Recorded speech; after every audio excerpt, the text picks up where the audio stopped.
Lewis arareba aravuga ngo nta wundi mukazana nashaka uretse Alice, ariko se kari kose wamuhahanaga ugamije iki? Kabye twakubwiye ngo Alice ni umuntu mwiza, ko twababwiye muri comment cyane tuvuga ati Alice ni umuntu mwiza, Alice ni umuntu wumvira, ni umuntu ushoboye akazi, ni umuntu utakicisha umugabo w'inzara. Ese mu by'ukuri guys, wowe witegereje ayo mashusho ya Alice uri kumusoma migiki? Mu by'ukuri Alice yewe nababwira amakuru ye yose. Alice atuye mu karere ka Ngororero, umudugudu wa Kibari. Mu by'ukuri Alice no mu buzima busanzwe yarakoraga, usibye ko yavuye mu cyaro agiye gukora akazi ko mu rugo arangije kwiga amashuri. Ni ukuvuga ngo Alice rero aho wakibaza ati ko yarangije amashuri akajya gukora akazi ko mu rugo yari yabuze ibyo yakora? Alice ni umuntu utinubira akazi akari kuko se Alice yagakora.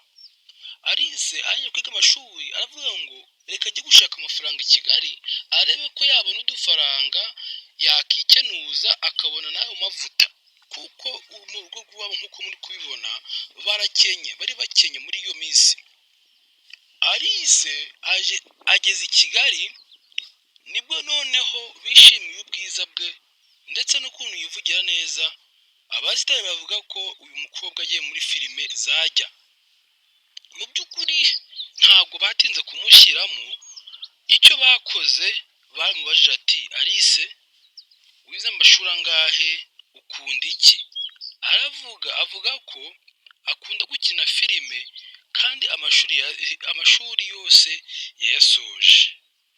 Mu by'ukuri Alice akivuga iryo jambo baravuze ati Alice weho twakubonye mu muntu mwiza wakina filime zigakundwa, tubwira icyo ushaka kugira ngo utangire ukine filime. Icyo gihe Alice yageraga imyenda 2 gusa. Noneho icyo bakoze ni iki? Bamujyanye muri shop baramushopingira, bamugura imyenda myinshi cyane kugira ngo atangire filime ameze neza cyane. Alice yagaga mu mafilime menshi cyane kandi nzi neza ko ayo mafilime yose yakunzwe. Rero Alice bigezaho amaze kugafata, amaze kuba icyamamare ndetse amaze no kubona amafaranga menshi, nibwo noneho iwabo yahise abakiza arabazamura nk'uko nawe yazamutse.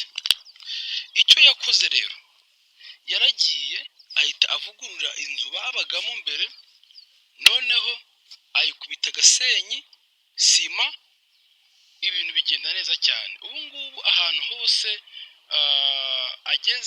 iyo ageze nko mu ntara iwabo bose bararangara bakavuga ati dore Alice ikibasumba.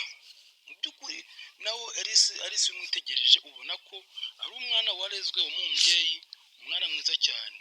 Nta kintu atazi, azi guteka, azi kugosora, azi gukubura, azi no gukura ibijumba, byose arabisobanukiwe. Kumva ko ni umukobwa wujuje ubuziranenge. Mwabonye ko filime igitangira bita The Homeless, mwabonye ukuntu Mama Lewis yahahanye Alice ati nge singushaka mvira mu rugo. Ariko mwabonye ko nyuma byaje kurangira Mama Lewis akunze Alice kubera ko hari ikintu nawe yamubonyemo. Kandi ntimubigire imikino, nimukazare filime mumugira ngo ntabwo zabayeho. Ibi ni ibintu byabaye kuri Alice, nuko twavuze ngo reka tubishyira ahagaragara mubone ubuzima Alice yanyuzemo. Akize i Kigali nuko byagenze, aje gukora akazi ko mu rugo afite imyenda 2 gusa.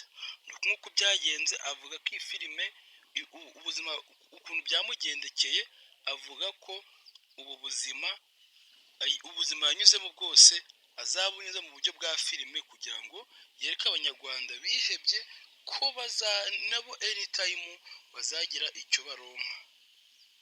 Ngubu Alice ari kwinjiza $1000 ku munsi bitewe n'ibyo yakoze. Nawe rero haracyari kare, Imana irakuzi, ntabwo ari weho waremewe kugira ibibazo, twese bazeye tubinyuramo, ariko nyuma Imana iba ikituzirikana, Imana iba itugihanzeho amaso. Rero nkababwira ngo niba utegereje iyi filime ndagusaba ukana subscribe kugira ngo muri ino minsi, ntabwo ari kera, filime ya The Homeless iraba yabagezeho kugira ngo tubashe kuba twayireba, tumenye ubuzima bwose umuntu anyuramo. Erega hari igihe ubona wiraye ukabona ubayeho neza, ariko nyuma anytime ubuzima bukaguhinduka. Rero nkakubwira ngo ukurikirane iyi filime, ushobora no kugira amahirwe yo kuba wayikurikirana ukagira n'icyo wungukamo, ukabasha kujya imbere heza udahuye n'ibibazo, ndetse n'abari mu bibazo bagasobanukirwa.